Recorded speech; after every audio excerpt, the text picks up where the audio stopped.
새해를 맞았습니다. 2018년 새해에도 본문에 나오는 이 바울의 인사와 같이 하나님 우리 아버지와 주 예수 그리스도로부터 은혜와 평강이 넘쳐나기를 주님의 이름으로 축복합니다. 우리 옆에 계신 분들에게 축복하며 인사했으면 좋겠습니다. 은혜와 평강이 있기를 축복합니다.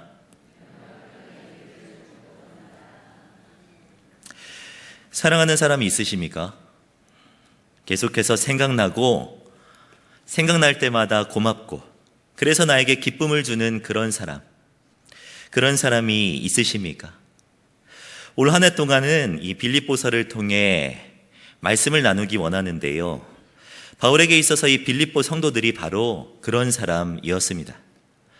본문 3절에서 4절 말씀을 보시면 내가 너희를 생각할 때마다 나의 하나님께 감사하며 간구할 때마다 너희 무리를 위하여 기쁨으로 항상 간구하였다고 말씀하고 있습니다. 빌립보 교회는 사도 바울의 2차 전도 여행 때 세워진 교회입니다. 바울이 소아시아 지역에서 복음을 전하고 있을 때 하나님의 성령이 바울을 마게도냐 지방으로 부르셨습니다. 사도행전 16장 말씀을 보시면 밤에 환상이 바울에게 보이니 마게도냐 사람 하나가 서서 그에게 청하여 이르되 마게도냐로 건너와서 우리를 도우라 하였다고 말씀하고 있습니다. 바울은 이 환상을 통해 하나님이 그를 마게도냐 지방으로 부르신다고 생각하고는 배를 타고 건너갔습니다. 바울이 마게도냐 지방으로 건너가 들어간 성읍이 바로 빌립보였습니다. 빌립보에는 유대인 회당이 없었기 때문에 바울은 기도하러 강가로 나아갔습니다. 그리고 그때 강가에 모여있던 여자들에게 복음을 전하였지요. 그래서 그때 옷감장사, 소위 자주장사라고 말을 하는 이 루디아가 주님을 영접하게 됩니다. 그리고 또한 복음을 전하다가 바울은 감옥에 갇히게 됩니다. 그곳에서 만난 간수에게도 복음을 전하였고 이를 통해 간수도 주님을 인격적으로 만나고 거듭나게 됩니다. 이렇게 한 사람을 세웠고 그들이 모인 교회가 바로 빌립보 교회인 것입니다. 빌립보 교회의 특징이 있다면 사도 바울의 사역을 참으로 잘 섬겼다는 것입니다. 바울이 빌립보서를 쓸 때는 빌립보 교회를 개척한 지 한 10여 년 정도 지났을 때인데 빌립보서 말씀을 보면 그동안 계속 바울의 사역을 격려하였고 헌금도 계속해서 했으며 함께 교제하면서 바울이 힘을 다해 복음 사역을 감당할 수 있도록 도왔던 것을 볼 수가 있습니다. 바울도 그런 빌립보 교회를 가족과 같이 사랑할 수밖에 없었지요. 바울과 빌립보와의 이 관계를 보여주는 특별한 부분이 있다면 바울이 극히 예외적으로 빌립보 교회로부터는 자기 개인의 용도를 위한 재정적 지원을 받았다는 것입니다. 잘 아시겠지만 바울의 선교 원칙은 원래 자비량 선교였습니다. 즉 어떤 교회로부터도 재정적인 지원을 일체 받지 않고 자기 손으로 벌어서 생계를 유지하며 선교 활동을 하는 것이었습니다. 주중에는 텐트 메이커로 텐트를 만들면서 일을 하고 주말에 회당에 가서 복음을 전하는 것, 이것이 바로 사도 바울의 선교 방법이었죠. 그가 자비량으로 선교한 이유는 당시 돈을 받고 지식을 가르치는 이 거짓 선지자들이 많았는데 그들과 다름을 보여주기 위하여서 이러한 원칙을 따른 것입니다. 그런데 극히 예외적으로 빌립보 교회에서만은 재정적인 지원을 받았다는 것입니다. 그 정도로 친밀했던 성도가 바로 빌립보 교회의 성도들이었다는 것이죠.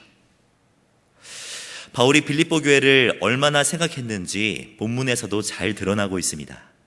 본문을 보면 빌립보 교회 성도들을 향한 바울의 마음을 확인할 수 있는 표현이 몇 가지 있는데 예를 들어 3절 말씀을 보시면 생각할 때마다 나의 하나님께 감사하였다고 말씀하고 있습니다. 또한 7절 말씀을 보시면 내가 너희 무리를 위하여 이와 같이 생각하는 것이 마땅하니 이는 너희가 내 마음에 있음이며 라고 말씀하고 있습니다. 아름다운 표현 아닙니까? 그리고 또 8절 말씀을 보시면 보다 직설적으로 설명하고 있습니다.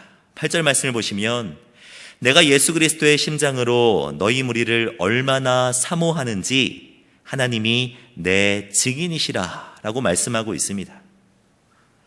빌립보 교회를 향한 바울의 사랑은 사람의 방식으로는 측량할 수 없을 정도였습니다. 예수님의 심장으로 그들을 사모했다고 말할 수 있을 정도로 그 성도들을 사랑하였고, 하나님께서 이 마음의 증인이 되신다고 말할 수 있을 만큼 그 마음이 진실하였습니다. 그런 빌립보 교회를 위해 바울이 본문에서 하고 있는 것이 무엇입니까?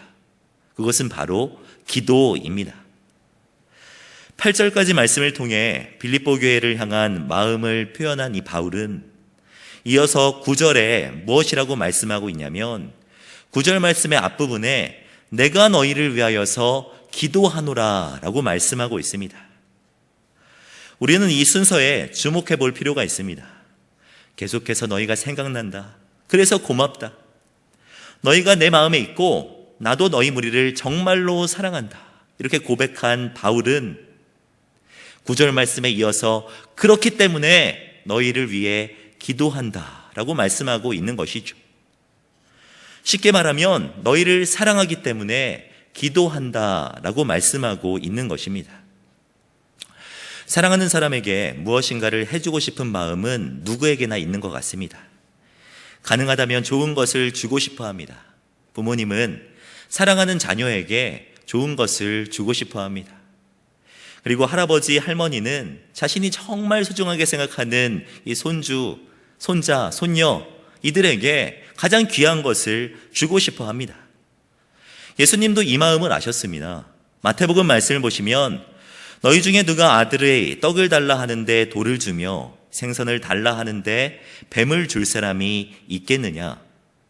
너희가 악한 자라도 좋은 것으로 자식에게 줄 줄 알거든 하물며 하늘에 계신 너희 아버지께서 구하는 자에게 좋은 것으로 주지 않겠느냐?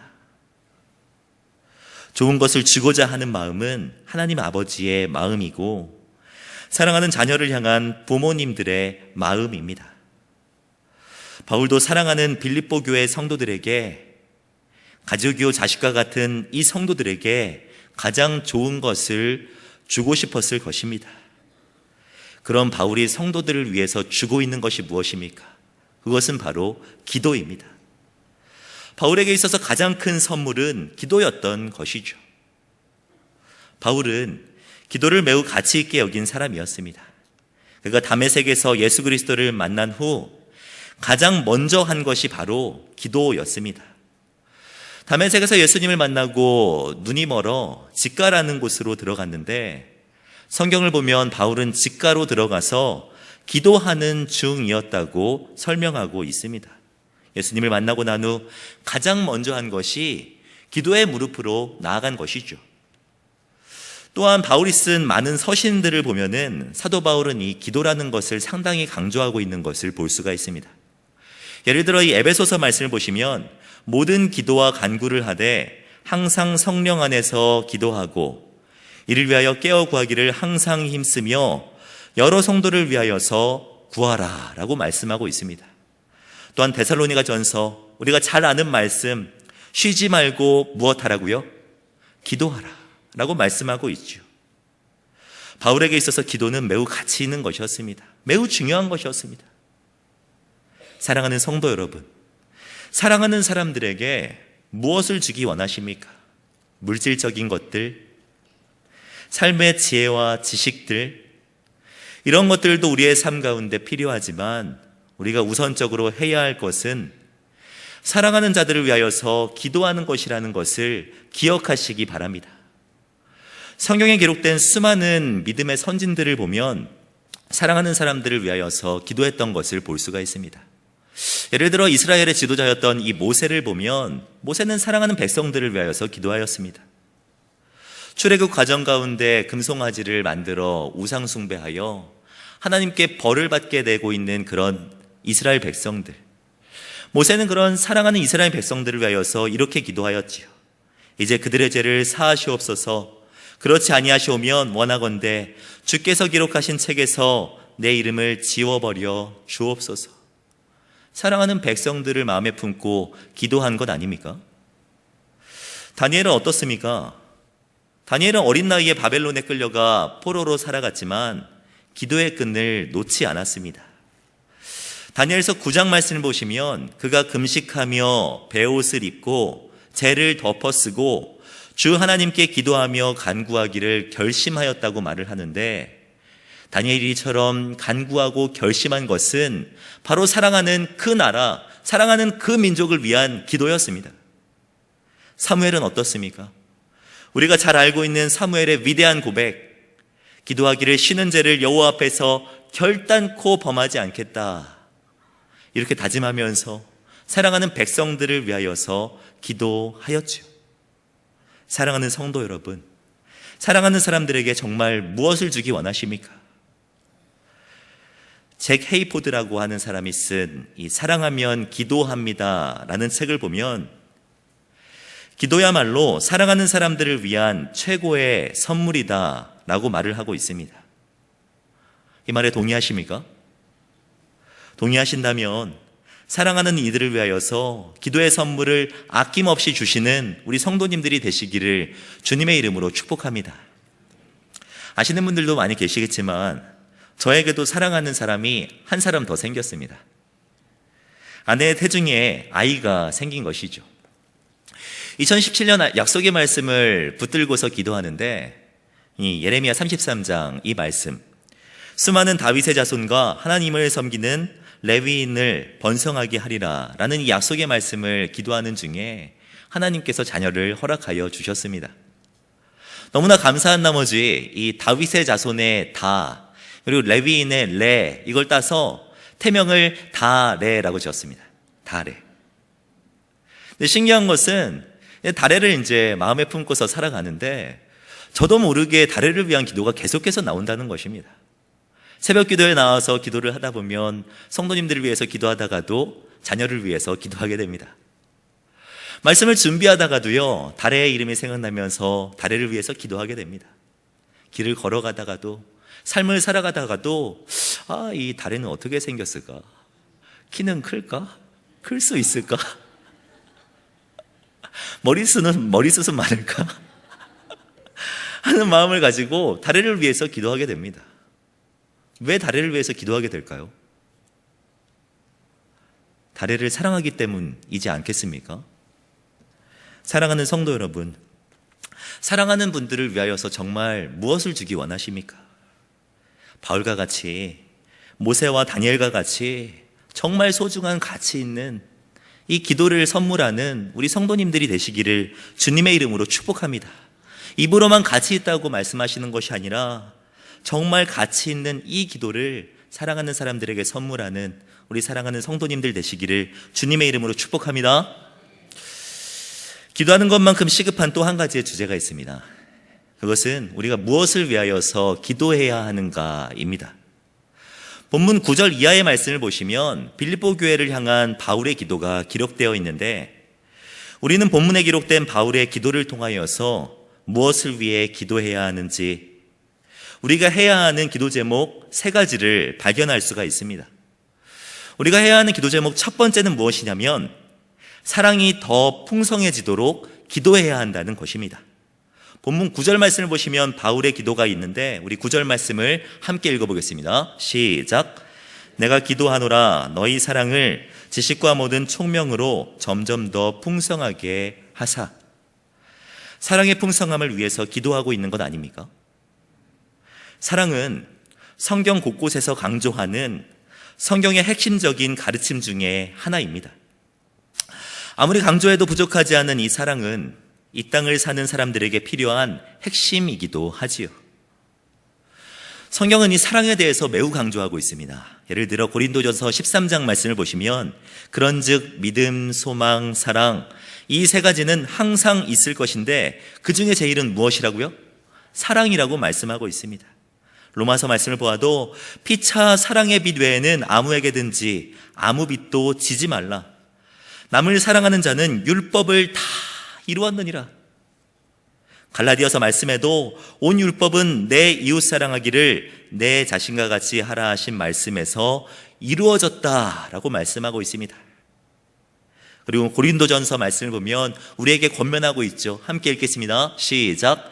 너희 모든 일을 사랑으로 행하라. 바울은 기도하되 이처럼 중요한 주님의 사랑을 알게 해달라고 기도했습니다. 뿐만 아니라 그 사랑을 알고 맛본 이들로 하여금 사랑하되 더 많이, 더 풍성하게 사랑할 수 있게 해달라고 기도했습니다. 우리도 바울과 같이 기도하며 나아가야 하는 것이죠. 더 귀한 하나님의 사랑을 알게 하여 주시옵소서.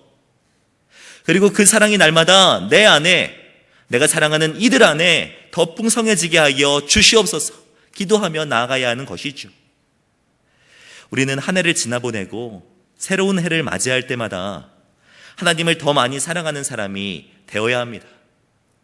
어제보다 오늘 더, 오늘보다 내일 더, 2017년보다 2018년에는 더 하나님을 사랑하는 사람이 되어야 합니다. 더 하나님을 사랑하는 사람이 되어야 하지. 뿐만 아니라 내가 사랑하는 이들 안에 그 사랑이 더 풍성해지도록 우리는 기도의 끈을 놓아서는 안 됩니다. 부모님이시라면 자녀와 손주들 안에 이 사랑이 더욱 풍성하게 되게 해달라고 기도하셔야 합니다. 교사로 세워지셨다면 다음 세대들이 하나님의 사랑을 아는 세대로 세워지게 해달라고 계속해서 기도하셔야 합니다.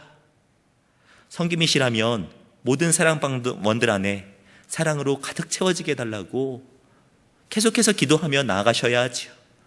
사랑이 더 풍성해지도록 우리는 기도하며 나아가야 합니다. 뿐만 아니라 우리가 해야 하는 두 번째 기도 제목은 무엇이냐면 그리스도의 날까지 거룩하도록 기도해야 합니다. 본문의 10절 말씀을 보시면 너희로 지극히 선한 것을 분별하며 또 진실하여 허물 없이 그리스도의 날까지 이르고 라고 말씀하고 있죠. 그리스도인이란 그리스도의 날을 기다리며 살아가는 사람입니다. 주님께서 영광 중에 다시 임하실 이 재림의 날을 기다리면서 살아가는 사람들이 성도이고 그리스도인입니다. 성경은 우리가 살아가는 이 세상의 삶이 끝이라고 절대로 말하지 않습니다. 주님께서 임재하실 날에 대해서 계속해서 강조하고 있죠. 제가 송구영 신 예배 때 뽑은 약속의 말씀도 이 주님의 임재와 그의 임재하셨을 때 일어나는 일들에 대하여서 너무나도 자세하게 설명하고 있습니다. 제가 뽑은 약속의 말씀이 이사야서 40장 10절 말씀인데 이 말씀을 보시면 보라 주 여호와께서 장차 강한 자로 임하실 것이요. 그리고 임하신 다음에 무슨 일이 일어납니까? 친히 그의 팔로 다스리실 것이라. 보라 상급이 그에게 있고 보응이 그의 앞에 있으며 그는 목자같이 양떼를 먹이시며 어린 양을 그 팔로 모아 품에 안으시며 젖먹이는 암컷들을 온순히 인도하시리로다 라고 말씀하고 있습니다. 주님이 임하시는 그날이 되면 하나님이 이 땅을 통치하실 것이고 그 날이 되면 우리에게 상급이 허락될 것이며 그 날이 되면 목자가 양을 품어주듯이 우리 주님이 우리를 따스한 품에 품어주신다고 이야기하고 있는 건 아닙니까? 기쁨의 잔치자리에 들어가게 된다고 이야기하고 있는 것이죠. 그때까지 우리가 해야 할 것이 있다면 세 가지입니다.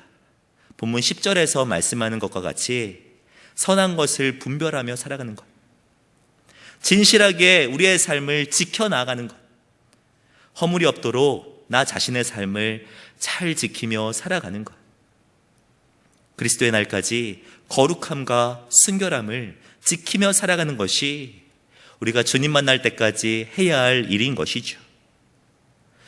저는 말씀을 준비하다가 어린 시절의 명절이 되면 시골에 내려갈 때의 일이 기억이 났습니다.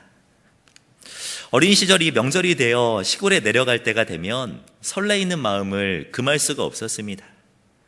왜냐하면 그곳에 내려가면 사랑하는 할머니와 할아버지가 계셨고 또 그곳에 내려가면 맛있는 명절 음식이 가득하게 차려진 한상이 있었기 때문입니다. 그러나 이 기쁨을 누리는 것은 결코 쉽지만은 않았습니다. 예쁜 옷을 차려 입었어야 되고 이 예쁜 옷을 입고 장시간 고속도로 위에 차 안에 머물러야 했습니다. 장시간 차 안에 머무르면서 이제 과자를 먹다가 이 부스러기를 옷에 떨어뜨리기도 하고, 또 음식물이 떨어져가지고 옷이 지저분하게 되면은 어머니나 아버지가 어김없이 한마디 하셨습니다. 야! 그러면서 저를 꾸중하셨죠. 어렸을 때는 왜 그렇게 저에게 뭐라 하셨나 이해가 안 갔지만, 지금 생각해 보면은 사랑하는 할아버지, 사랑하는 할머니에게 가능하면 깨끗하고 아름다운 모습을 보여주고 싶었던 그런 마음 때문이지 않았나 싶습니다. 사도 바울의 마음도 이와 같지 않았을까요? 사랑하는 하나님 앞에 설 때까지 너희의 깨끗함을 좀 지켜야 한다. 저 사랑하는 하나님 앞에 설 때까지 너희 깨끗하게 살아가야 한다. 더럽히지 말아라. 진실하고 깨끗하게 살아가라. 이 마음으로 나아갔던 사람이 사도 바울 아니었겠습니까? 사랑하는 성도 여러분, 우리도 바울과 같이 기도해야 합니다. 그리스도의 날까지 거룩하고 흠이 없게 살아가게 하소서. 그리스도의 날까지 거룩하도록 기도하며 나아가시는 우리 성도님들 되시기를 부탁드립니다. 마지막으로 우리가 해야 할 기도 제목 세 번째는 무엇이냐면, 의의 열매를 맺어 하나님께 영광 돌리도록 기도해야 합니다. 본문 11절 말씀을 보시면 마지막 세 번째로 바울이 하고 있는 기도 제목이 무엇인지를 발견할 수 있는데요. 11절 말씀을 함께 읽겠습니다. 시작. 예수 그리스도로 말미암아 의의 열매가 가득하여 하나님의 영광과 찬송이 되기를 원하노라. 봄에 씨를 뿌리고 여름에 열심히 가꾸며 가을에 풍성한 열매를 추수하기 원하는 것은 모든 농부들의 마음일 것입니다. 근데 성경을 보면 하나님의 마음도 이와 다르지 않다고 말을 합니다. 성경을 보면 하나님도 성도들이 열매 맺어갈 때 기뻐하신다고 말씀하고 있습니다. 예를 들어 요한복음 15장 말씀을 보시면, 너희가 나를 택한 것이 아니요 내가 너희를 택하여 세웠나니 이는 너희로 가서 열매를 맺게 하고 또 너희 열매가 항상 있게 하려 하심이다 라고 말씀하고 있습니다. 또한 로마서 말씀을 보면, 그러므로 내 형제들아 너희도 그리스도의 몸으로 말미암아 율법에 대하여 중임을 당하였으니 이는 다르니 곧 죽은 자 가운데서 살아나신 이에게 가서 우리가 하나님을 위하여 무엇을 맺게 하려 함이라고요? 열매를 맺게 하려 함이라고 말씀하고 있죠. 오늘 우리가 함께 읽은 이 본문 11절에서도 분명하게 나타납니다. 열매를 맺는 것이, 의의 열매를 맺는 것이 하나님에게는 영광이 되고 찬송이 된다고 말입니다. 우리가 살아가는 삶은 다 같은 것 같아도 그렇지 않습니다. 인생을 살 때 껍데기만 남는 인생을 살 수도 있고, 알이 가득한 인생을 살아갈 수도 있습니다. 의의 열매가 풍성한 인생을 남길 수도 있고, 열매 하나 없는 인생을 남길 수도 있습니다. 복음서에 있는 이야기와 같이 하나님께서 주신 이 달란트를 땅에 묻어놓고 사는 사람들이 있는 반면에 가서 장사하여 풍성한 열매를 남기는 사람이 있는 것이죠. 바울은 껍데기만 있는 인생이 아니라 알이 가득한 인생, 의의 열매를 풍성하게 남기는 인생이 되게 해달라고 기도하였습니다. 우리가 맺어야 하는 열매는 세상의 열매는 아닙니다. 물질의 열매 아닙니다. 세상의 권세 아닙니다. 세상의 지식과 명예, 이런 열매도 아닙니다. 우리가 맺어야 하는 열매는 의의 열매라고 이야기하고 있습니다. 의의 열매가 무엇입니까? 하나님의 자녀로 살아가면서 우리가 세상 가운데 나타나게 되는 그런 윤리적인 열매들, 이런 것들을 이야기하는 것 아니겠습니까? 예컨대 갈라디아서에 기록되어 있는 사랑, 희락, 화평, 오래 참음, 자비와 양선, 충성, 온유와 절제 등 이런 수많은 열매들을 우리의 삶 가운데 맺으며 살아가야 한다고 바울은 기도하고 있는 것 아니겠습니까? 이런 열매를 맺음으로 말미암아 우리의 삶을 통해 하나님께 영광 돌리는 우리 성도님들 되시기를 주님의 이름으로 축복합니다. 바울의 기도를 정리하면 세 가지입니다. 사랑이 더 풍성해지게 하소서, 그리스도의 날까지 거룩하게 살게 하소서, 의의 열매를 맺으며 살아가게 하소서. 위의 세 가지는 우리 스스로는 온전히 이룰 수 있는 것들이 아닙니다. 사랑하는 이들에게 모든 것을 해주고 싶지만 우리는 시작과 끝이 다를 수밖에 없는 유한한 인간입니다. 마음에 소원한 대로 다 해주지 못할 때도 참 많은 사람들이 우리들 아닙니까? 그런데 우리 주님은 그렇지 않습니다. 우리의 영원한 중보자 그리스도 예수는 이 모든 것들을 가능하게 하시는 분입니다. 6절 말씀을 보시면 우리 주님에 대하여서 이렇게 말씀하고 있습니다. 너희 안에 착한 일을 시작하시니가 그리스도 예수의 날까지 이루실 줄을 우리는 확신하노라. 내 힘으로 무엇인가를 해주려고 한다면 우리는 금방 한계에 부딪히게 될 것입니다. 그러나 우리 안에 착한 일을 시작하셨을 뿐만 아니라 그리스도 예수의 날까지 이루어 가실 신실하신 하나님께 기도하며 나아간다면 위와 같은 믿음의 열매들을 우리는 맺어갈 수 있을 것입니다. 사랑하는 성도 여러분, 세계를 움직인 신실한 신앙의 사람들 뒤에는 늘 기도하는 사람이 있었다는 것을 기억하시기 바랍니다. 예를 들어 참회로 신의 도성과 같은 유명한 저서들을 기록한 어거스틴과 같은 이 교부 뒤에는 그의 어머니 모니카의 눈물 어린 평생의 기도가 있었습니다. 훌륭한 대통령 아브라함 링컨 뒤에는 역시 그의 어머니의 기도가 있었죠. 일제시대 수많은 고문으로 말미암아 감옥에서 순교하신 믿음의 선배 우리 주기철 목사님 뒤에는 오정모 사모님의 눈물 어린 기도가 있었습니다. 사랑하는 성도 여러분, 2018년 시작하면서 무엇을 다짐하셨습니까? 말씀을 근거로 두 가지를 다짐하시기를 권면드립니다. 첫째는 더 많이 사랑하리라 다짐하시기 바랍니다. 바울이 빌립보 교회를 사랑했던 것처럼 나도 아내와 자녀, 가족들을 더 사랑해야겠다. 가족과 친척을 더 사랑해야겠다. 나에게 맡겨주신 다음 세대와 교회를 더 사랑해야겠다. 나에게 허락하신 나라와 민족을 더 사랑해야겠다 다짐하며 나아가시는 우리 성도님들 되시기를 부탁드립니다. 뿐만 아니라 두 번째 다짐하실 것은 사랑하기 때문에 기도하겠다라고 다짐하시기 바랍니다. 말과 혀로만 사랑하는 것이 아니라 진심으로 사랑하기 때문에 기도하며 나아가는 우리 성도님들 되시기를 주님의 이름으로 부탁드립니다. 가능하시다면 우리 빌립보서 1장 9절부터 11절 말씀 있죠. 거기에 밑줄 긋고 기억하시면서 기도하시기 바랍니다. 바울의 세 가지 기도, 사랑이 더 풍성하게 해 주시옵소서, 그리스도의 날까지 거룩하게 살게 하여 주시옵소서, 그리고 11절에 있는 말씀, 의의 열매를 맺으며 살아가게 하여 주시옵소서.